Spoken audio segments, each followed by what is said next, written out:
UFC 324 isn't just a fight card, it's a stress test for the future of the UFC. The UFC is about to do something it's basically built its entire empire not doing.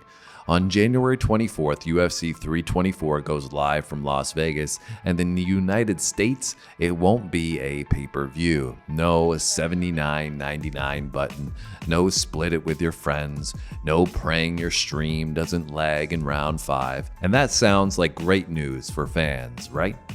But here's the part almost nobody is talking about. This isn't a gift, it's a gamble. Because UFC 324 isn't just an event, it's a stress test. A stress test for a brand new broadcast era. A stress test for a sport that has relied on the paywall for 20 years. And most importantly, a stress test for the fighters handpicked to carry that risk. And the UFC stacked this card like a movie franchise trying to save itself at the box office. A viral superstar fighting for an interim belt. And before it was canceled, two of the most famous women to ever do it in a legacy title fight. A former bantamweight champ trying to keep his entire Sugar Show alive, and a heavyweight legend who can erase your night in one punch, all in one card. So the real question isn't who wins, it's why this card and why these fighters and what happens if it doesn't deliver. Because by the time the main event ends, UFC 324 might have quietly changed the UFC forever. For most of its modern life, the UFC has been a pay-per-view machine. It's how the biggest fights became the biggest nights. It's how champions became celebrities. And it's how the UFC built a business model that was almost unfairly consistent. Put your best product behind a wall and charge people to peek inside. But in 2026, something changed. UFC's new Paramount Skydance era is trying something that looks simple on paper and terrifying in reality. Numbered events included with a subscription. That means UFC 324 is the first big one of this new era. And it's not just supposed to be good, it's supposed to be undeniable. Because the moment you remove the paywall, you also remove the safety net. If it flops, everyone sees it. If it's boring, everyone sees it. If there are awkward pacing issues, lopsided matchups, weird judging, dead crowd energy, everyone sees it. So UFC 324 isn't just a stack of fights, it's the UFC auditioning for the future. And to do that, they built a card around one core idea. This isn't about belts, it's about momentum, virality, legacy, and the kind of chaos that makes casual viewers go, wait, what did I just watch? Which brings us to the first chapter, the main event that might explain the entire card. The interim belt that isn't really about a belt. If you want to understand UFC 324, you start with the main event, Justin Gaethje versus Paddy Pimblett. Interim lightweight title, 5 rounds. On paper, it's a contender fight. In reality, it's a story about the UFC's new priorities. Because Justin Gaethje is the kind of fighter that the UFC loves for a very specific reason. He doesn't do boring fights. His whole career has been built on chaos with a college degree. A guy who can wrestle at an elite level but chooses violence anyway. Gaethje's pace is ridiculous, historically high. He lands significant strikes at a rate that basically doesn't make sense unless you watch him and realize, oh, he's not fighting to win rounds. He's fighting like each round is the last round of his life. But there's a cost to that. Gaethje also absorbs a frightening amount of damage. His style is basically a high-volume coin flip where the coin is on fire. And then there's the number everyone whispers, even if they don't want to say it out loud. He's 37. In lightweight, that's not a trivia fact, that's a warning label. Now look at the other side, Paddy Pimblett. Paddy is not just a fighter, he's a character, a walking algorithm. The haircut, the accents, the memes, the interviews that feel like you're watching someone who might accidentally become a global star just by being himself. And the UFC knows it, because in this Paramount Plus era, they don't just need champions, they need magnets. They need fighters casual fans recognize from clips, reels, and reactions. The kind of guy your friend who doesn't even watch the UFC still knows about. Pimblett is that, and he's not coming in as a novelty anymore. He's on a real run, he's evolving, and his biggest strength might be the thing Gaethje's style accidentally creates, chaos. Paddy doesn't need a clean technical fight. He's actually at his best when things get messy, scrambles, transitions, weird positions. He's the guy who can be losing and suddenly you blink and he's on your back, which is why this matchup is so perfect for the UFC. Because it's not just a fight, it's a clash between the old UFC, built on pay-per-view war legends, and the new UFC, built on reach, platform growth, and viral energy. And if Paddy wins, it's more than a title. It's the UFC manufacturing its next superstar on the first big night of the new era. But there's a wrinkle here, a weird detail, a tiny thing that got people talking before the card even arrived, that staph rumor. Because leading into fight week, fans noticed something in Gaethje footage, a mark, a lesion, and the MMA internet did what it always does, it spiraled. Was it staph? Was he compromised? Was the camp hiding something? Gaethje brushed it off like a joke. But the fact that the rumor even moved attention tells you something important.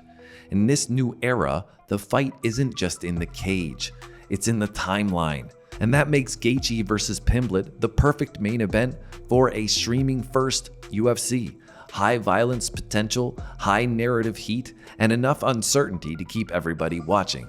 Because right after the main event, the UFC gives you something different. Initially, we had Harrison versus Nunes, but unfortunately that's changed. Now, it's not a legend returning, but a star who might be breaking in real time. Because right after the main event, the UFC gives you something different. Not a legend returning, but a star who might be breaking in real time. Sean O'Malley versus Song Yadong isn't just a contender bout, it's the Sugar Show, fighting for survival. Before we get into O'Malley, here's the twist that makes this whole card feel different. This isn't the UFC selling you a pay-per-view. This is the UFC trying to keep you subscribed. That changes everything. Because if you're Paramount Plus and you just paid for the UFC, you don't want one big night. You want people to stick around for February and March and every numbered event after. So UFC 324 has to do one thing above all: create carryover. Create storylines you can't stop following. And no fight on this card has more carryover potential than O'Malley versus Song, because one outcome keeps a superstar alive, and the other creates a brand new one. Sean O'Malley has always been marketed like a modern combat celebrity. Flashy, creative, stylish, a striker who looks like he's fighting in highlights while it's happening. And when O'Malley is winning, he doesn't just win, he performs. But there's a problem. He's coming into UFC 324 trying to rebuild after back-to-back setbacks, and the story around O'Malley right now is weirdly human. He's hinted at retirement if things go badly. He's talked about legacy. He's talked like someone who's aware of time ticking. And that's not the tone you usually hear from a guy nicknamed Sugar. Because O'Malley's brand is confidence. So if the confidence cracks, everything cracks. Now enter Song Yadong. Song isn't a meme fighter. He's not a promo machine. He's a pressure fighter with power and durability who's been waiting for the kind of opponent that gives him a platform.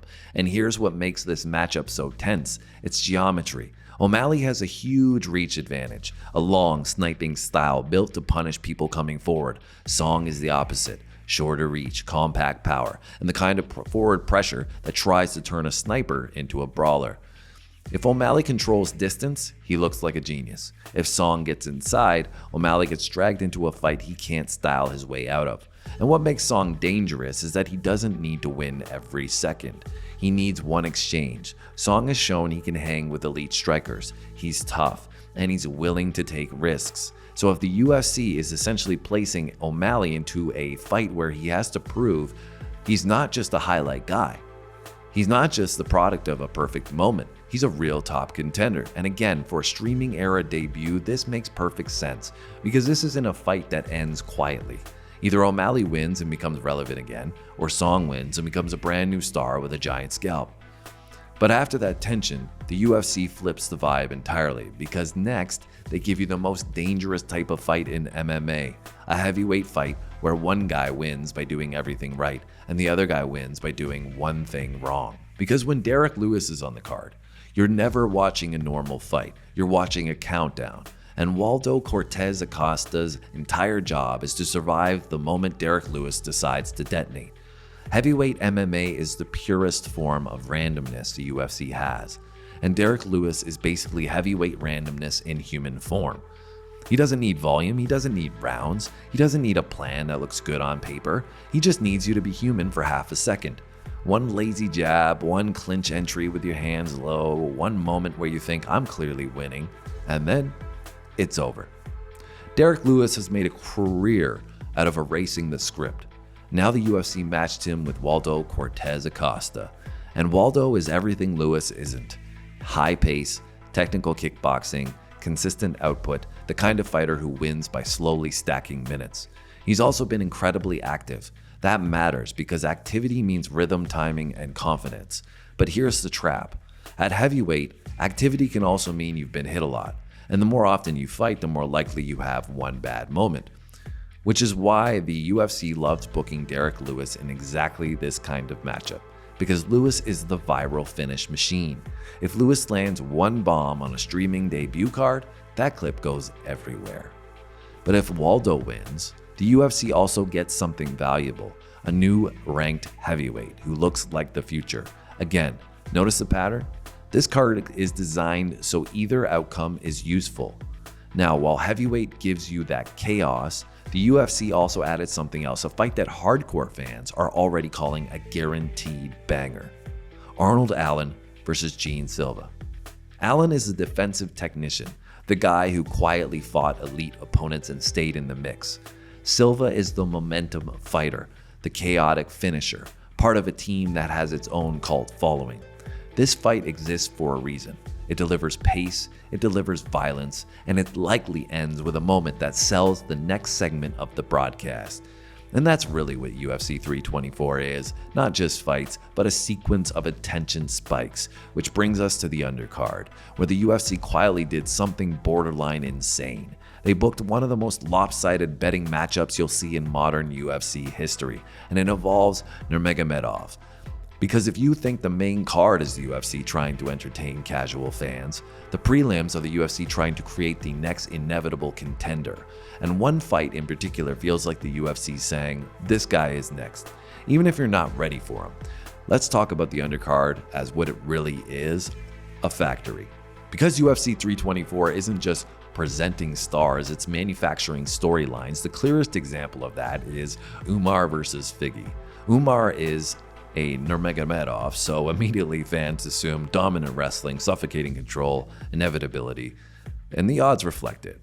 This is one of the most lopsided lines in the modern era, which sounds crazy because Figgy isn't some random opponent. He's a former champion, a violent finisher, a guy who has hurt elite fighters.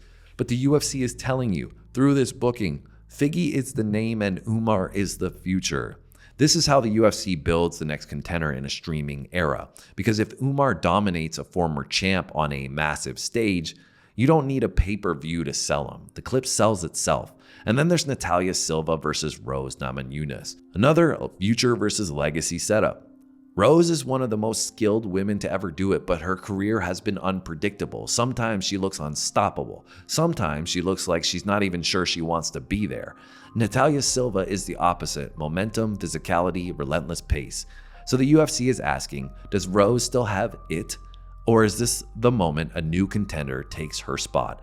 Again, either outcome creates the narrative. And then you've got fights like Krylov versus Bukauskas, violence insurance, or Gaethje as the potential showcase prospect. The point is, UFC 324 was built like a streaming era pilot episode. Every fight is either a legacy checkpoint, a star-making opportunity, or a clip factory. Not because the UFC suddenly became generous, but because the attention is the new currency. And if UFC 324 delivers, if the fights hit, if the moments land, the UFC doesn't just win the night, they win the year. Because when you remove the pay-per-view barrier, you're not selling one event, you're selling obsession. So when UFC 324 starts in Las Vegas, don't just watch it like a normal card. Watch it like a turning point, because this is the UFC betting that the future isn't behind a paywall. It's inside the feed, inside the subscription, inside the moment a casual viewer sees one clip and goes, wait, this is included? And if that happens, then Gaethje versus Pimblett isn't just a main event, it's an announcement. Harrison versus Nunes wouldn't have been just a title fight, it would have been a referendum on legacy. O'Malley versus Song isn't just a contender bout, it's a brand on the line. And Derek Lewis is Derek Lewis. The UFC didn't just build a card, they built a statement. And by the end of the night, whether you're a hardcore fan or you're watching for the first time, you might realize something. UFC 324 wasn't trying to predict the future, it was trying to create it. If you want the second video where we actually break down the matchups and start talking probabilities, make sure you're subscribed because that's going to be potentially a little controversial. And comment below which fight on UFC 324 feels like the biggest turning point for the UFC's new era, because no matter what happens, this is one of those nights the UFC can't take back.